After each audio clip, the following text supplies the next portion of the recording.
So Jill, thank you so much for joining us today, and Caden and Natasha for spending your time with us today. So I'll turn this over to Jill and we'll go ahead and get started. Thanks for having all of us. We need to scoot? Okay. Thanks to both of you for coming, because I feel like it's a really personal journey and it means a lot to everyone on your team that you're here to share it, and to a lot of patients that are watching. So thank you. I figured we would start by you introducing yourself and kind of telling what you're diagnosed with, if you feel comfortable doing that, and what led you to that diagnosis, and kind of your treatment story. Okay, cool. So I'm Natasha Knowlton. I go by Tasha. I was diagnosed over Labor Day in 2019. My journey really starts a couple years before, when I was dealing with fertility issues. And then in January 2019, I was fostering 3 little kids who I adopted, and then I found out I was pregnant in July. And we were super excited and nervous because we had just gained 4 humans, but was really stoked because we were having such a hard time before that. And then I wasn't sure what was pregnancy symptoms, or I didn't know what was going on, but I was tired like many and sick. But then I started having a really hard time walking. When I would walk, I would just get head pounding, like I had been running a mile at top speed. And I was just really out of breath all the time. And so I had my typical 9-week appointment for my pregnancy, and then my doctor called me right away as I was finishing work. I was working as a professor at the University of Utah, and she's like, "You need to go to the ER right away." And I was like, "Well, I think I'm going to go to the urgent care," because I was kind of feeling lightheaded. She's like, "No, ER now." Oh, gosh. So I went to the ER, and everybody else is looks like they're really struggling at the ER, and I'm like, okay, waiting for 3 hours. And then they looked at my blood work, because I was like, "Hey, how long is this going to take? I have 3 little kids at home. I need to get home." And they're like, "Oh my God, you need to go back right now." And I was like, okay. And so they took me back, and then it was all a blur between them saying, "Hey, something's really wrong. We need to transfer you to Huntsman. And we don't think it's cancer, but we think you need to go to the hematology department over there and be admitted." And I was like, I've never had any health issues before at all. I've been really healthy. So I was like, okay, I don't even know what admitted means. I thought I could leave at any time. Turns out you can't. And I had a lecture the next day, and I could see the chemistry building from my window, and I was like, I gotta go there right now. They're like, "You cannot go." And I'm like, okay. So I recorded a lesson and sent it along as I'm preparing for a bone marrow biopsy, and I'm pregnant and really scared. And I had looked up I don't think I should have a blood transfusion because I'm pregnant. And they're like, "If you don't have a blood transfusion right now, your baby might die." And so I was like, oh wow, that's really scary. So that was the first blood transfusion I had ever had, and first bone marrow biopsy, and that sounded like a nightmare. I literally remember seeing videos online, or in documentaries about bone marrow biopsies, and thinking it sounds like the most miserable thing. It was not pleasant, but it was I'm here. It wasn't the worst thing. And then after that, luckily the on-call provider was an amazing, amazing person. Ami Patel was my on-call doctor, and she was just had the best bedside manner, and was just a wonderful human. And she asked me at the end of this long weekend spent in the hospital if she could be my provider for my specialist. So I said yes, because she was great.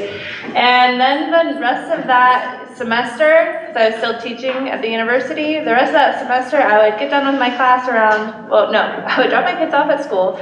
I would come to Huntsman and get my blood drawn to find out if I needed to get a transfusion that day. And if I did, I'd teach my lesson, and I'd be like, "Okay guys, have a great rest of your day. I'm going to go to Huntsman and have an infusion or transfusion." And so it was just rinse, repeat, doing that 2-3 times a week for my whole pregnancy. And during that first meeting when I was getting diagnosed, they actually asked me if I would be willing to have an abortion so that way I could get treated because it was not safe for my pregnancy. And I was like, no, I really want this baby. And that was one thing I really loved about Ami is she like did not want to, I could tell she didn't want to ask me that question, but as a doctor she had to. So they supported me during my pregnancy. I actually had other than these awful, I don't know what's pregnancy crap versus aplastic anemia, so it's kind of blurry, but I had these really awful mouth sores. They don't know what that was from, but as soon as I had my baby, they went away, so that was good.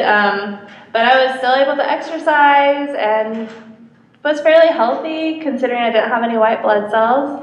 And then right after finals week, my little boy, who was 5 at the time, brought home a cold, and then they got better and I did not. And I just ended up getting this really bad pneumonia basically, turned into, they thought it was a fungal infection. I had multiple lung biopsies and they were unsuccessful. They never told anything, but and then I had to have my baby 8 weeks early. So he was induced at 32 weeks, which was really lucky that I was connected to the U because he was born there and he went into their NICU.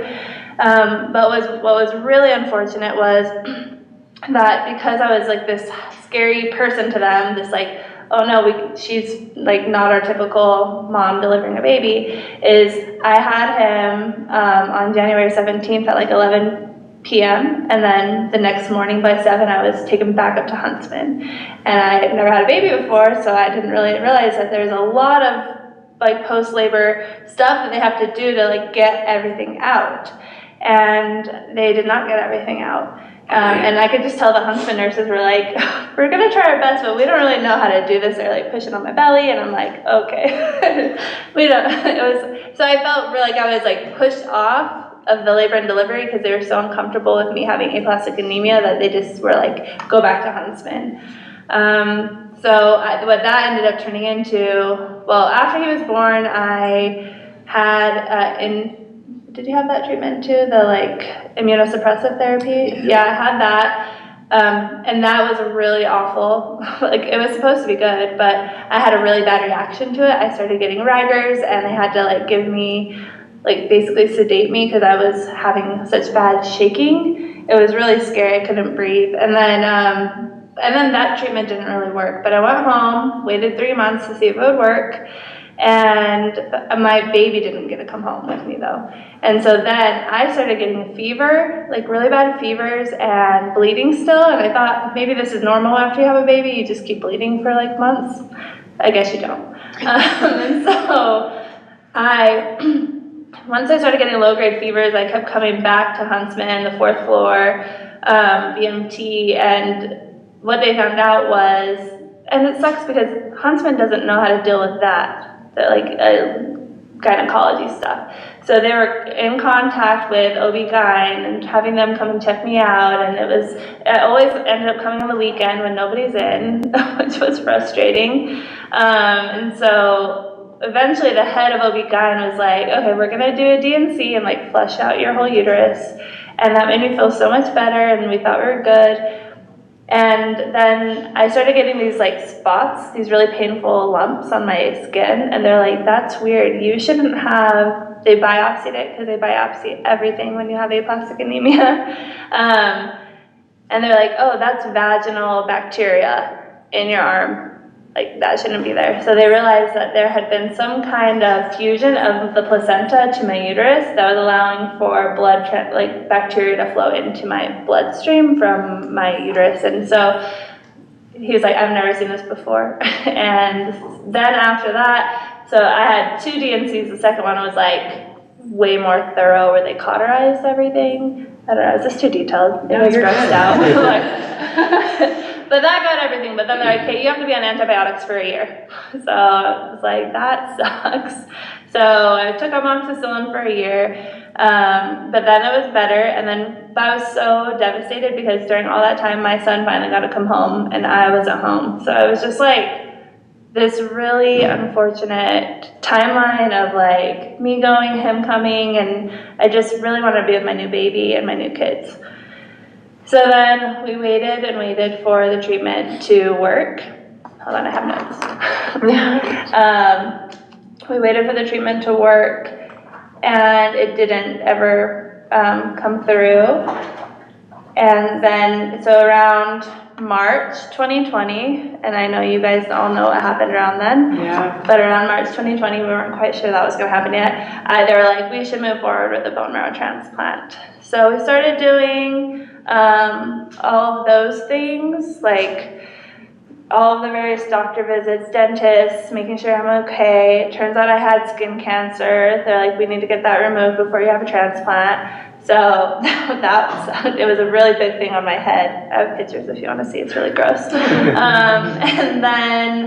And just kind of all those things, and I was just so depressed during this time because I just felt like crap. I couldn't take care of my kids. I couldn't even make like mac and cheese because it just was so hard to breathe. I was still having transfusions, and it was awful.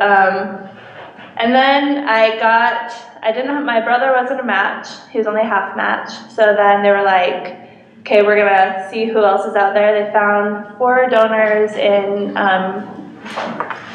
the UK, 1 in the UK and 3 in Germany. And I had everything lined up, the 2-week calendar of like, here's your bone marrow transplant. They had that lined up for me. And then right when so the guy was supposed to donate on a Monday, his bone marrow, and then on that Friday, Boris Johnson shut down donations for the UK. Oh my God. So that closed that door, and they had to then start the whole process over with the people from Germany. And so there was this like fear in the background that I might not be able to get a bone marrow transplant with a full match because COVID is ruining my life.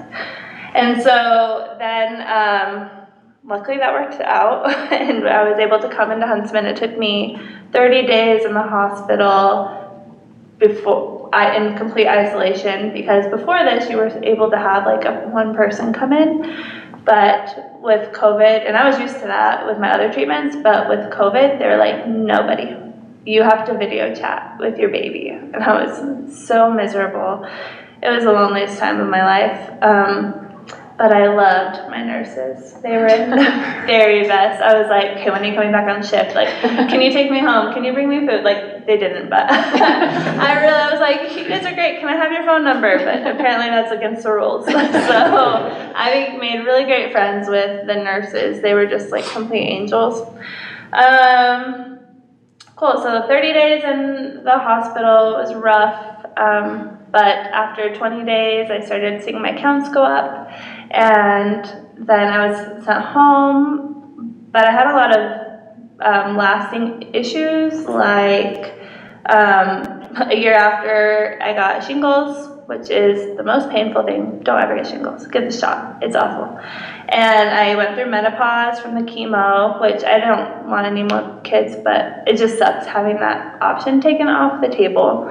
And then I had a lot of issues. I'm going to say, even though it makes a lot of people uncomfortable, I had a lot of issues with my vagina afterwards, like just it being it got really small and it was really uncomfortable. And I'm like a young woman who, newly married in the last like 5 years. And it was just really hard. And the doctors were so uncomfortable talking about that. It wasn't part of their like asking you about your symptoms. How's your mouth? How's your digestion? How's everything?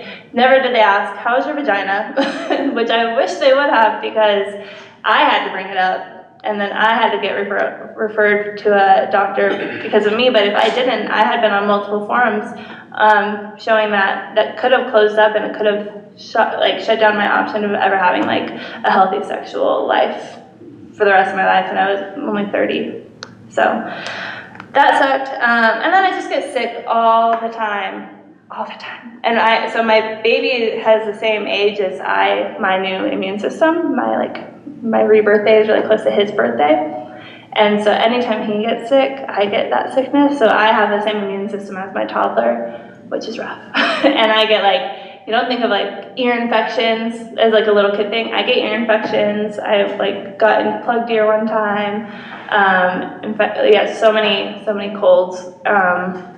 So it's just been, and then now I also have, from my 3-4 months of having nonstop blood transfusions, I have too much iron, so now I have to So I had an MRI and showed that I have lesions on my liver from that. So they've been basically like bloodletting. I've had phlebotomy for a while, trying to get my iron levels down because they don't go down normally without some kind of blood loss. So yeah, that's just been, I'm like, oh, okay, 3 years later, I'm still dealing with the fallout, but it's not too bad. That part. Anyway, that's my story. Sounds really intense to go through with 4 babies. Yeah, they're in the background there. Can't imagine. Gosh. It's rough. What support did you have locally to you? Do you have family here that was able to help? Yeah, during the whole me having the baby and then me having the transplant, that was like a 5-6 month period that my in-laws were living with us from California, which was like a huge blessing for my husband, but it was awful to have my in-laws with me. By the end, I was like, they gotta go. They were so helpful for my husband, but yeah, it was really hard being because we had just barely figured out how to have a structured home for our kids, and then have 2 people come in and switch it up, and especially when I was kind of really helpless. I honestly spent all of December, after I came home, so all of February, March, before my transplant, in bed. I would wake up, I was so depressed, wake up, maybe eat, because you can't eat very much, and I just had no appetite, go out, do something, go back to bed. I just had no energy or no willpower to see anybody, and I went to the SOS team here who helps with mental health, and it was the first time in my life when I'm asked, what brings you some kind of joy, where I was like, I have no joy. And I had just had a baby, and he's a sweet little angel. Yeah. Well, now he's a toddler, so he's less. But I was like, I am not happy with anything. I felt like if I died, it might be okay. I was grappling with that. It might happen. And so it was hard. I had my husband, but he was dealing with caregiver stuff, and my dad works, and I don't know. It was just really weird. And with COVID happening, there was literally no contact kind of support that you would normally be able to have if you had a new baby and you were sick. So that was tricky. Man, I'm just really impressed with your strength. Good job. Thanks. Good job, and good job still fighting for yourself, because that takes a lot of energy too. Yeah, totally. Do you want to tell your experience, Aiden? Yeah. So I was admitted to Huntsman in August of 2021, after probably 2 or 3 months of being sick with what felt like mono symptoms. Had lots of doctor's visits, couldn't go in person, COVID. So lots of virtual doctor's visits, it's probably mono, it'll resolve in a couple weeks, resolve in a month. Nothing happens. I'm at work one day in August, pass out of work. Oh, geez. So go to urgent care, they draw blood, give me some fluids, send me home. So I spent that night at my parents' house on their couch. Felt like I was gonna die. Miserable night. Then they call in the morning, they're like, you need to get to the ER right now.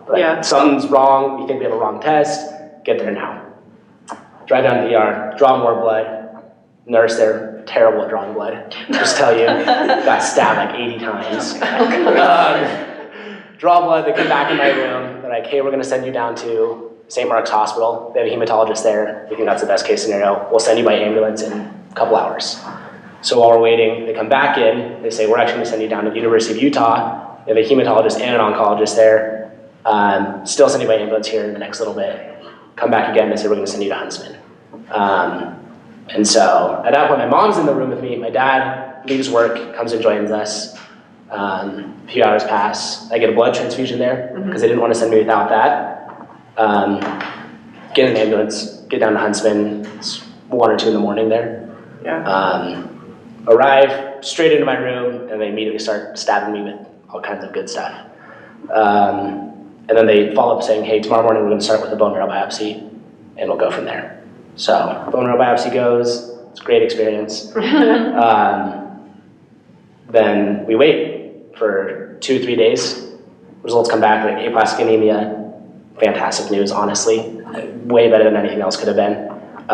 They say, we're going to start you on this treatment called ATG, which is it's a DNA, I think, treatment from horses.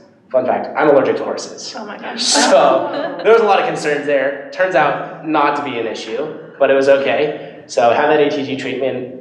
A few days later, they send me home, and they're like, well, we're gonna test your brother to see if he's a match for a bone marrow transplant, and then we'll start out the process from there. So I go home, they begin testing him for a match. During that time, he's getting married. So he's got a lot going on in his life. Turns out to be a match, and my numbers all recover in this time period. So I'm basically back to 100% health. He's getting ready to get married. They're like, hey, maybe we don't need to do this transplant. I'm like, okay, great. He plans his wedding, numbers drop. Oh, gosh. And so they decide on a date, like, hey, we're gonna send you in on, I think it was like March 16th or something to start your transplant. He's getting married end of February. Oh my We elect not to tell him until after the wedding. Like, let's let you enjoy your wedding. We'll tell you after when you're donating your bone marrow to me. So that goes, his wedding comes, it's great. He goes out, finds out he has to donate on these days. And yeah, then that morning they call us. We go into Huntsman, start chemo right away. Mm-hmm. And yeah, 4 days of chemo, followed by day of rest, and then immediately transplant. And then after that, it's a waiting game. You sit in the hospital and you stare at the wall for a month. So yeah, the boredom honestly is like the worst part. There's nothing to do. Yeah. But yeah, and my family there the whole time, every single day made it a little bit better. But yeah, it's a good experience. Where were you at in your life when all of this happened? I was 20 years old, just working. Yeah. Just kind of enjoying life. I was in school down here at the University of Utah. And so, yeah. So everything on hold? Everything on hold. I did another semester of college and then took a break. But yes, everything was on hold during that transplant time period. So. What kind of follow-up do you have to do now if you feel okay? Yeah. So for the year following transplant, I met with the doctors for the first little bit, multiple times a week, probably 2 or 3 times a week, blood draws. Yeah. Still had a line in, and just meeting with him, making sure everything looks fine. Then after probably 6 months, I want to say, it dropped to like once a week, and then it dropped again, down to about once a month. Now we're seeing like once every 3 months. Yeah. So doing blood draws and checking it. So. Man, that is also just a crazy time of life. Yeah. Can either of you think of anything that, besides not having to go through this at all, that you would have done different or you would tell other people to do that in hindsight seems like a good thing to do?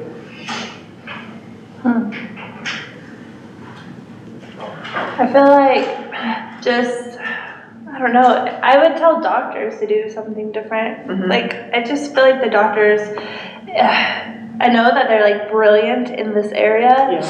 but they're so focused in that area that they forget that you're going to be a whole other human when you get out with all these other complex parts that they also have. Yeah. So I guess I hope that as people go through this, that they're like just proactively checking in on all parts of their body, making sure that things are going okay. And if it's not, like, don't be embarrassed about anything, because it's so important to tell your doctor right away if something's going on. And I hope that there's just more awareness of the whole body, not just this being like your blood system. Right. I think spending more time taking care of your mental health during it, because that was a big barrier for me, is throughout the process of the transplant, I felt the need to be okay the whole time and like act like I'm okay. And then the numbers would come back every morning and all I wanted to do was go home, and I was never allowed to. And so like the frustration and the depression that built off of that was what was like really harming. So I think like understanding that it's going to take time and that's okay. And because it was really frustrating, like wanting to go home every single morning, and it was never there. It was the longest day ever. Yeah. I was like, I would, because they wanted you to like eat so many calories, so I'd like eat their banana peanut butter shake because I didn't have any appetite. Everything was gross. So I just like hurry and get as many calories in. They want you to walk, and you never want to walk. So even just walking around my house when I got home was so hard. So just do the damn walking. But the pole is the worst thing to carry around. I'm like, and nobody's out there like walking at all. It was also just isolating because I knew I was the only one with aplastic anemia. They're like, you're odd. Like you're a weird case. Like we mostly have people who have leukemia here, and I'm like, okay, that sucks. It just felt lonely, and that like I had nobody to relate to except for people off Facebook, which like, yeah, it was so boring and so depressing every day when you would just have, like, do you see any cells? Like I got so good at like what everything meant on the tests. Like nobody knows what those things are unless you need to know and you want to go home. And it was very like, it felt like it was punched in the stomach every morning. Also, I would say along that line, journal everything. Journal everything, because I'm like, I gotta write a book. Everybody's telling me to write a book, and now I'm like, what happened? What happened to me? It was such a blur, and because mine was so like complicated. I think at one point I had like 10 or 8 different divisions of doctors coming to check on me between OB-GYN, labor and delivery, and my infectious disease, and hematology, and BMD. It was just like, they're all popping, hey, how's it going? Hey. And I'm like, who are you? Why are you? What's going on here? So I would just say, like, write things down because it's so overwhelming in the moment. It also passes time. It helps. But I had, like, no motivation to do anything. I was like, screw this. I have a journal. But you can see, like, day 1, filled out. Day 2, no. Day 3, gone. It's like 2 days. Like, bummer. Quickly gets frustrated. I can't do this anymore. I know. And I was like, okay, I'm going to play games like I used to as a teenager. All my computer games. My butt hurt so bad from sitting down. I was just like, I don't want to play this game anymore. Like, things I thought, okay, I'll have time. It just got like, I don't care about this. I just want to go home. Yeah.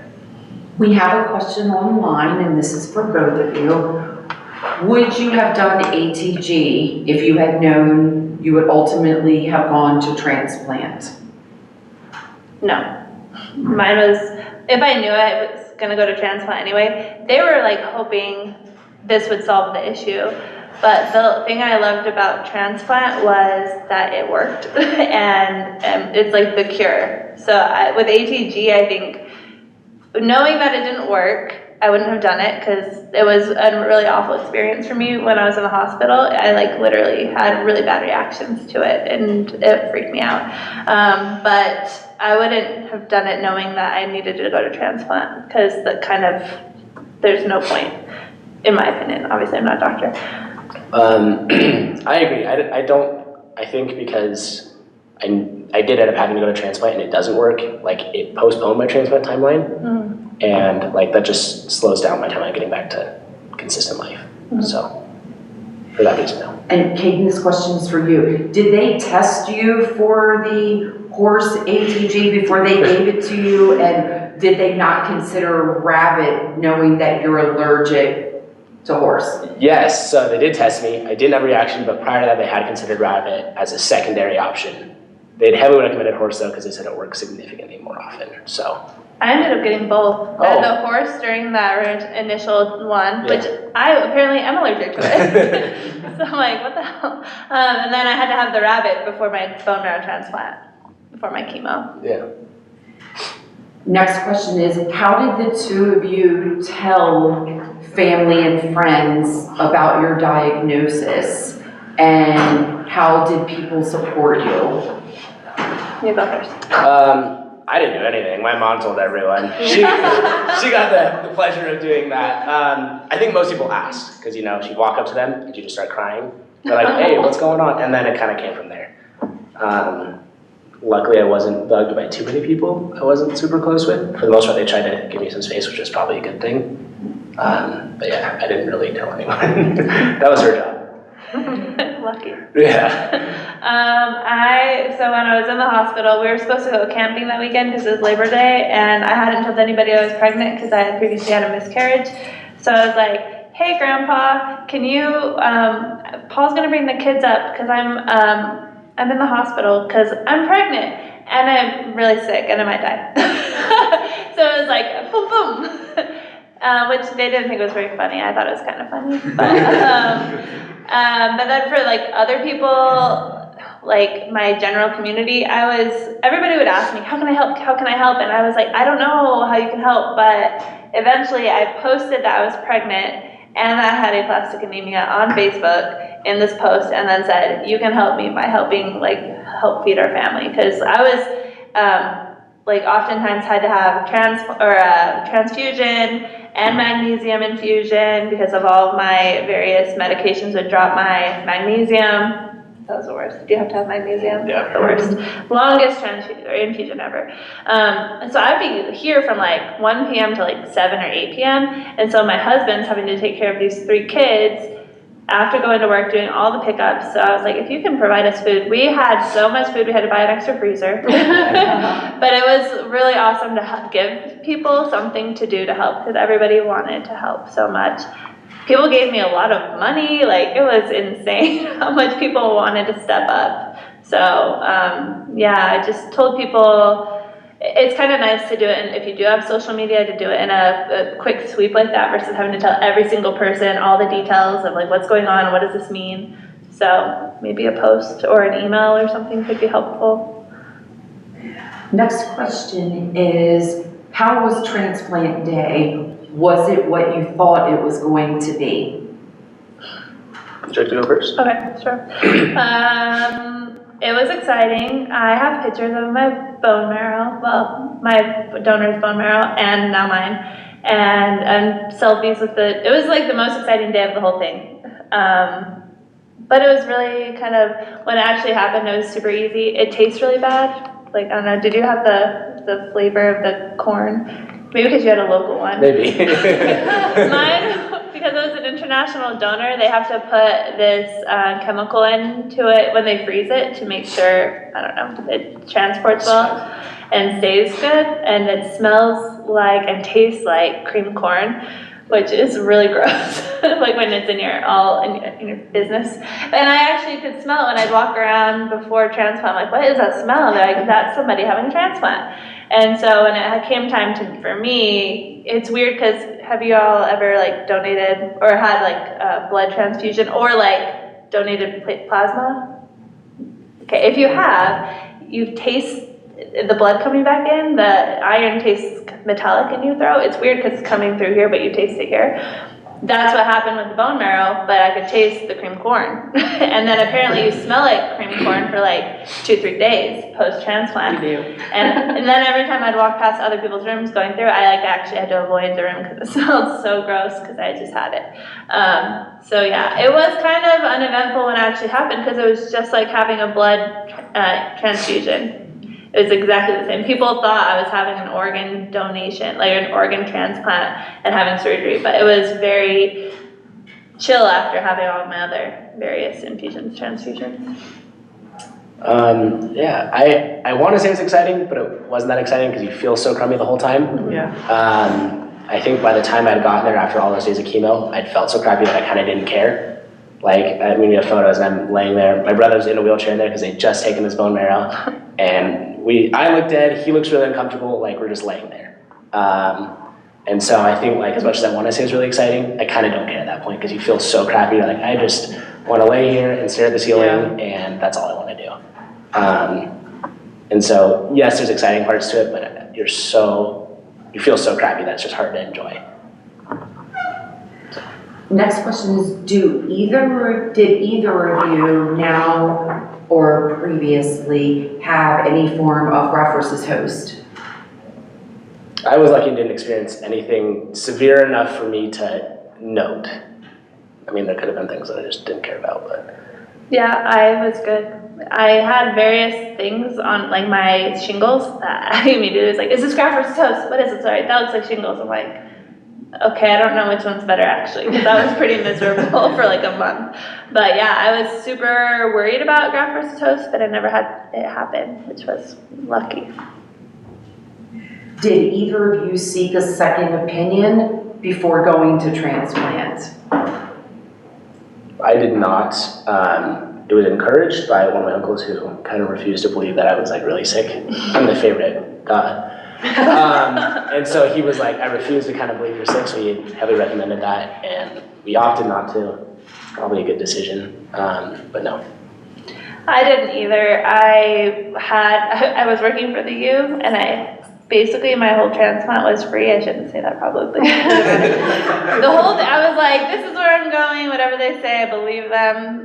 And it just felt like it made sense. I really trusted my doctor. She's brilliant. Like, I was like, damn. She like talks to me like I know what she's talking about sometimes, and I'm like, sure. So I was very confident, and I was really trusting in this facility. That I was just like, okay, whatever they say feels right. Natasha, this one's for you. So, do they think your aplastic anemia was brought on by pregnancy? Oh, that's a good question. Yes, it was, and that's like really uncommon. So like aplastic anemia, as anybody who has it knows, is like pretty uncommon. But then they're like, you're 1 in a million in those cases. Like there's hardly any literature on it. There's like a few case studies, but I'm a chemist, but I'm like an instructor, so I don't deal with chemicals, and I haven't for a long time. I hadn't been sick, because I think viral infections can trigger it. But the only thing that had happened to me that could possibly have been inducing this was my pregnancy. So, yeah. And for both of you, how did you handle talking to your employer now or at time of diagnosis, needing time away from work? Or Caden, how did you handle taking time away from school? The school one was relatively easy. They were very, very, very understanding. I still finished out that semester. I moved to online completely. Well, I was mostly online already. As for work, also very understanding. My work was very, very, very supportive. They were there every step of the way with me. They came and visit me. They were very supportive. So the second I told them, like texting her, hey, I'm going to Huntsman, that was it. They're like, oh, take whatever you need. Don't die on us, come back. And it was really good. They were fantastic. So my work, they were just like, I don't know, I don't think they grasped how bad it really was. Like, people confuse aplastic anemia with like anemia. And my grandma literally, when I told her that I had this, she's like, maybe it's because you're vegetarian. I was like, no, it's not the same thing. That's okay. Literally, I was like, grandma, stop.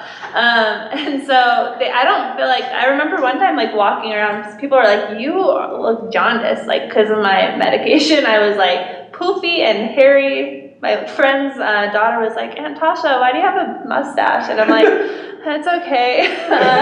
I'm sick. But yeah, like I don't really feel like they understood. They were fine. Like I felt like I had a lot of freedom in my job as long as I did my job, but they didn't really understand.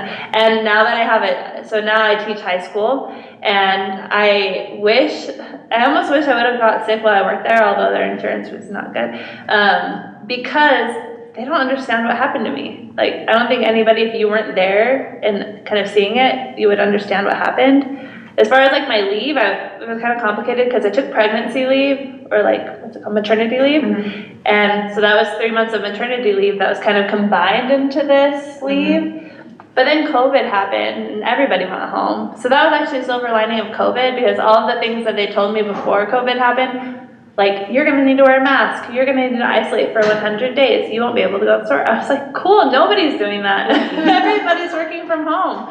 It was actually really great for me, because I didn't ever get COVID because everybody was taking their own. I didn't get any sickness for a while, till I got my kid in school. That was rough. It happens. Yeah, yes, it does. When you were first told you had aplastic anemia, what did you do to find out about your illness, and had you ever heard of it before? No, I'd never heard of it. And then after that, I became a little bit of online research. For the most part, I kind of tried to stay away from it, because I tend to, if I look things up, it becomes way scarier than it's probably meant to be. So I tried to stay away from it for the most part, outside of what the doctor would tell me. I tried to stay off the internet. Dr. Google. Yeah, I tried to stay away from that. It doesn't ever lead you somewhere good. So, I actually, when I was in the ER, I was like waiting for my husband to come back from checking on my kids, and I had looked up online like my symptoms and whatnot, and there was a case study of a woman who had aplastic anemia from pregnancy, and she ended up dying. It was really sad, and so that was not a good thing, but I was like, I wonder if I have this. And then I did, so that actually really freaked me out because I was like, but what about the lady I read about? But I feel like I learned a lot about it from my doctor. She was really good at explaining it to me, and any questions I'd have, I could write down notes and like ask whatever I wanted. And then I went to there's like a library up here, or on the other building, and I went there, and it was when it was still open before COVID, and the librarian like helped me pick out books related to it, and yeah. But I feel like I got most of my information from my doctor. She was really good at explaining everything. And now, how has transplant impacted you, and what are your hopes for your future? please. Okay. Well, so I feel like it shifted my identity a little bit, because before I had this idea about myself that I was this healthy young person who ate a really good diet and exercise, and just like I'm a really self-aware person. And now I kind of live with slight fear that I could get sick again and die at any moment. Like, I'm really scared all the time. It's obviously saved my life, and I feel really good. Like, I feel great, but just knowing that, like, when the doctors told me, oh, chemo actually increases your chances of getting cancer later, I'm like, oh, that's great. And the fact that I've had like skin cancer and then this happening, it was really traumatic. I'm glad I had the transplant because I feel lucky that I had a match and that I was able to do it, but it has kind of shifted my reality a little bit to where I'm a little bit more fearful than I was before. I think I'm honestly a little more grateful.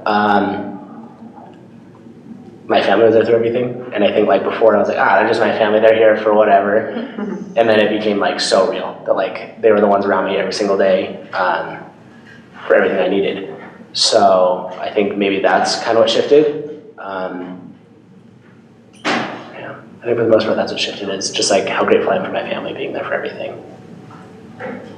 Yeah. Anyone have any questions in the audience? I've been reading ones offline. Go ahead.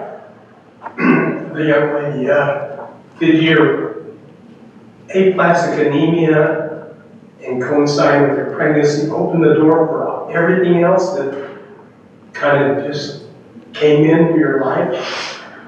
Yeah, it felt like, well, with the pregnancy, I felt like the aplastic anemia took away a lot of my joy that I would have gotten from my pregnancy. Now I can't have any more babies at all, which I don't need anymore, but it's just a bummer.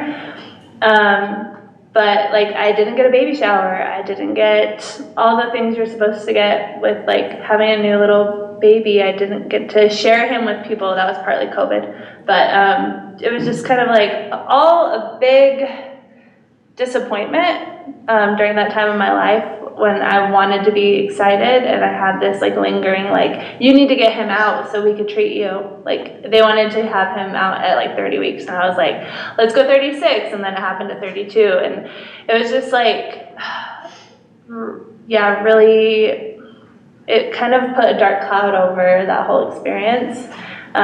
He's healthy. I was like, when I got his numbers after he was born, because I was like way aware of his blood counts and stuff, I was like, damn, he has a better blood system than I do, which is good. I want that for him. But yeah, it opened up a lot of like kind of harder experiences, and I wonder if because of mine was happening during the middle of COVID, I just felt like I didn't have the support that I would have liked. I actually don't have some friendships that I had. I thought they were like lifelong friends. I don't have, because they didn't show up for me during COVID, or not COVID, during this whole process. So yeah, I don't know, because people just don't understand that they didn't take it as seriously, but like when I explain it, I'm like, yeah, I almost died. Like, I was at the end. And I think part of that was because I had to wait for my son to be born, before I could even do any treatment, where they would have wanted to just like you, like, you're sick, okay, here's this treatment, go, go, go. It was just a lot of like, hold for 3 months and wait until you can.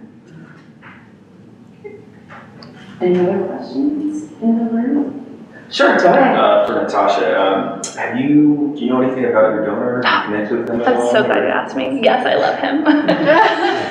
So, yes, I was, okay, they told me, you don't get to meet your donor unless it's after a year. And I was like, okay, it's been a year. And then I wanted to know about him from the time I heard that he was going to donate for me.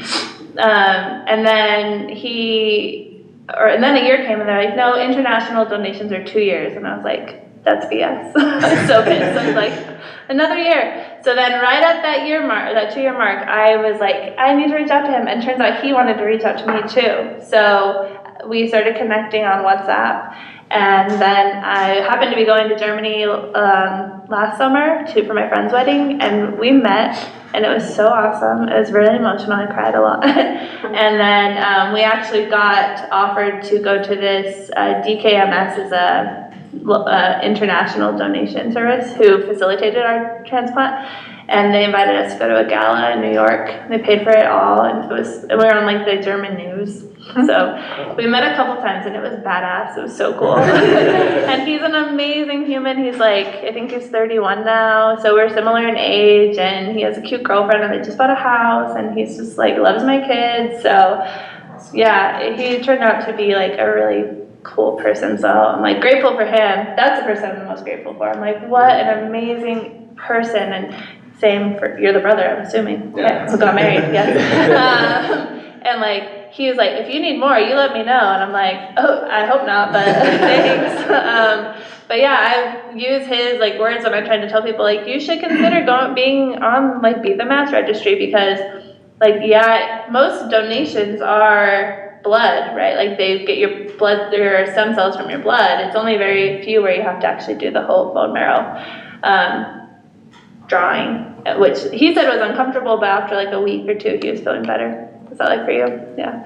And like to save somebody's life, especially me, I was like a new mom, like 4 kids. I can't imagine. My kids were from foster care, so I can't imagine them having to go through all of their trauma and then having to lose a mom right after they were adopted. Like I had so much guilt about being sick because of what it was doing to them. So yeah, anyway, he's great. His name's Renee. Love him. So question for Kaden, but your brother may chime in, I'm not sure. So the question was, how was the donation for your brother for you? Was it bone marrow or peripheral stem cell? It was from the marrow. Okay, and how is he doing now? He's great, look at him. He's This fantastic. is a virtual Oh. He's fantastic. He's doing great. Yeah, it was great. Outside of a little bit of guilt tripping me that he saved my life, it was great. It's fantastic. Brother, you're welcome to chime in if you'd like. Do you want me to talk about the actual donation process, or? If you would like to. So long ago, it's hard to kind of remember. It just seems like such a blur, honestly. But I remember coming into the University of Utah Hospital, and I remember them taking me back, and I just remember going into the operating room being pretty scared. I didn't really know much about the procedure or anything like that. And I guess what they do is they just take it from like right above your hip bones. They just drill 2 little holes. Which when I saw them afterwards, I was like, that's it. And that's how it feels, because it was pretty uncomfortable for a few days afterwards. I was pretty sore, like getting up and walking around, or like adjusting when you're laying down kind of was a little bit uncomfortable. But and then I was pretty tired for the week after. But I mean, other than that, I felt pretty good after, just about as good as you feel after any surgery. But yeah, I'd say about a week or so was before I was on the mend, and I mean, it's great to do it again, right? Thank you. Jill, did you have any questions you wanted to finish asking? We're done with all the online questions. Oh, great. Yeah. I was wondering if either of you is involved in any like ongoing support groups or advocacy groups for other people with aplastic anemia. I am not actively. I would love to be a part of that. We'll talk. Oh, great. But no. No, I'm not either. Every time I have to come here, I usually go to Sugar House Clinic now just because the construction up here is a mess, but I'm hopeful that it will be done soon. Anytime I come up here and I look at the 4th floor, I just get like a little bit PTSD and like a lot of like, I wish I could be there for the people who need it, but like it's hard because very few people have aplastic anemia. I tried to join a support group, not a support group, I was on a Facebook one before I got rid of my Facebook. And it was helpful to just know people who were going through it right at that time. But I feel like it would have just been nice to know people who had gotten through it and who were done. And that's what I'd love to be for people locally, especially. That's where I'm like, okay, there's cool that there's people globally, but like, what about here? What about in this area? And so it would be cool to know when people get diagnosed and just being there for them.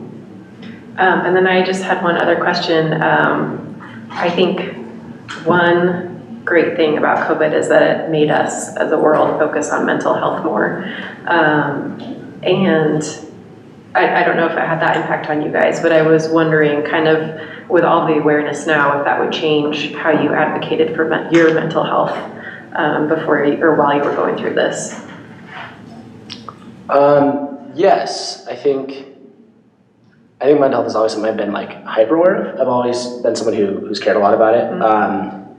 And during the transplant process, I neglected it so much because I was so focused on everything else going on, like what treatment's next.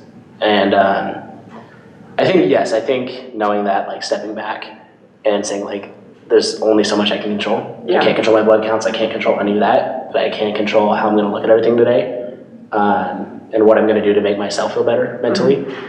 It sucks getting up to go walk the hallway, but it's something that did help mentally. So I think things like that, like as much as I hated doing them in the moment, I knew they helped.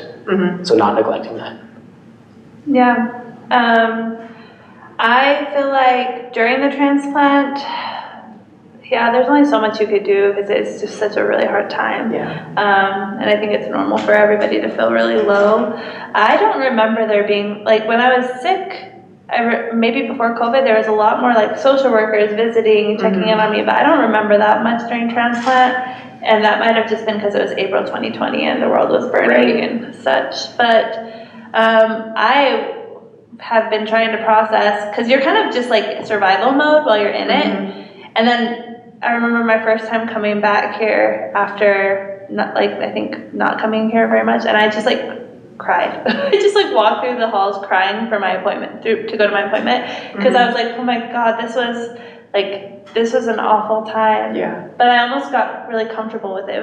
It's really confusing. I'm still processing it. Like, I don't think I've really processed it. I've had a lot of other traumatic things happen in my life, like before this, not health related, but other things that I'm like, okay, this is what I need to process. But now I'm like, I think I need to process my whole like aplastic anemia journey, because it was survival, and now it's still kind of been survival because now we're readjusting, and with kids we're kind of always like dealing with them. It's kind of hard to deal with your own stuff, but I know it's been hard on my kids. Like I had a kidney stone a couple months ago, and I had to go to the hospital at like 5 a.m. and my kids, so they went to school, and my daughter was like so sad, and she's 14, and she was just like, I was so worried about you, like what if you died, because she's still thinking about what that was like, because I could have. And so I'm realizing, okay, and she went through a lot of trauma with her like foster care adoption journey, and that she mostly focuses on, but I'm like, I think we all need to focus on what happened to the whole family when I was sick. So I think it's an ongoing thing. You like need it in the moment for sure, and then you need it after, because like I said, it's like impacted how I look at life. I'm a lot more cautious about like how fragile it all can be, because you're just like healthy little college student one day, you're just like a little professor, and then pregnant, oh yay, exciting, and then boom. The whole life has changed, and you have a new home, and it's a Huntsman. Last question. What would be your best advice for anyone who is newly diagnosed and facing making treatment decisions what would be your best advice? What do you wish you knew at the time? Hold on, I gotta think about it for a minute. That's a hard one.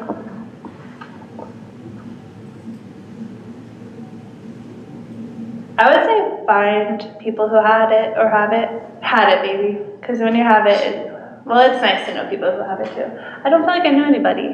I think it would have been so helpful. Like, it's nice to have your family support system, but there's a different kind of like, I don't know if you had any guilt. I felt guilty of what I was doing to my, like, not like I chose, but of like what it was doing to my family and hearing what it was like to be a caretaker, because they have like support groups for that. But I really wish I would have known somebody who had it to be like, this is like really hard. I really like, this is what my doctor's telling me. I'm scared about this. And what does this mean that I have to have that? Like, I was terrified, and I didn't know anybody who had any of this at all. Like, nobody I know has had a bone marrow biopsy. Nobody I know has ever had a bone marrow transplant or has had ATG or any of that. So, like, I didn't really know what it was going to be like. And, like, it's different than having a nurse tell you, this is what other patients have done versus, like, this is what happened to me. So if you can, like, connect with a human who's had it, would be, or is, like, either further along in their journey, I think that would be so helpful. I think some advice I actually got from my dad prior to transplant is, you're looking at transplant, you're like, I'm going to be out for a year, I'm going to have this month in the hospital, and then I'm going to not be able to really go back to normal life for the next year. And he made it very clear, he's like, a year is this much of your life. Like, it's nothing that's going to whir by. Little things like, I'm going to lose my hair, things that you think would be really traumatic don't matter. And so I think, like, understanding that the timeline, while, yeah, it's going to impact you the rest of your life, is very small. That year that you spend going to the hospital every week, it's nothing. In the grand scheme of things, it's nothing. It's going to whir by, it's a blur, and then you're done. And, like, obviously there's follow-up, but the worst part's over. Well, thank you both for sharing your experiences and answering all of the questions. We really do appreciate you sharing of yourself to be able to give forward and help others. It means a lot. If you'd like to watch the session again at a later time, it will be available on the conference platform in the next hour by accessing this session, clicking the replay, or just going to the on-demand tab. If you have any additional questions, you can send it to us at any time in 3 ways. Send us an email to help@aamds.org. Give us a call at 800-747-2820. If you're on social media, you can send a question to our Facebook page. If you're watching online, take a few minutes to complete the online survey. Your input is important to us and helps us plan for our future educational programming. This ends the conference today, but we would like you to know that we greatly appreciate you joining us today, making the foundation your resource of choice for information on bone marrow failure diseases. Our medical advisory board and team are always here to support you and your family, as we've done for the past 40 years. This concludes our session.